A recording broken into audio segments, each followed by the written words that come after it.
This is a great story, and if you're a social media fanatic, you probably came across this on Twitter over the weekend. McDonald's is assuring Burger King that it had nothing to do with yesterday's cyber attack.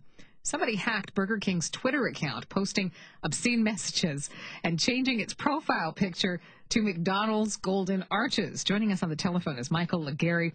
Michael is Chief Strategy Officer with Seccuris here in Winnipeg. Is this sort of thing commonplace? I mean, you have to expect in this digital age that people are going to try.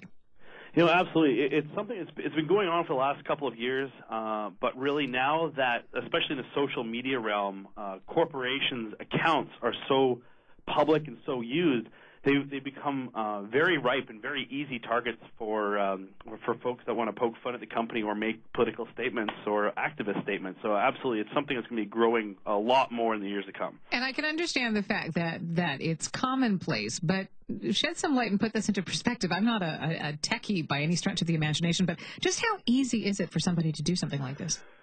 Right now, one of the difficulties for something like Twitter right now is that they're extremely poor at being managed by an enterprise. So for you to keep your password secret when you're the only person logging in, that is again, a problem that you have as a person. When a corporation is trying to manage a social media identity, there could be 10 or even 100 different people who have access to the account that need to essentially share passwords or share account access, which can allow a breach to happen very easily. In this case, essentially it was quite as easy as someone had guessed the right password for reset information and got access into the account.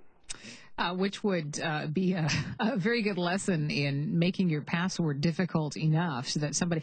I don't understand this whole guessing thing, though. And someone was telling me, because as I mentioned, I'm not the tech person here, but there is actually software available that hackers will use to guess somebody's password.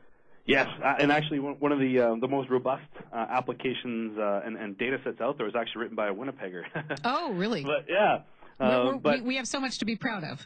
There it is.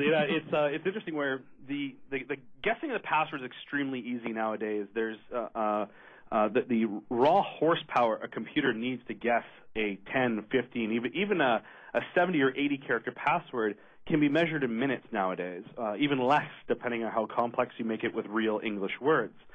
The other issue we have is that we've been counteracting it where people can add in secondary security measures. Like you may notice if you go into Facebook nowadays, you can add an additional security measure where when you log in, it actually will send you a text message to your telephone where you have to enter not only your password but a secret one-time PIN that you have on your cell phone to make sure that it is actually you who's accessing the site.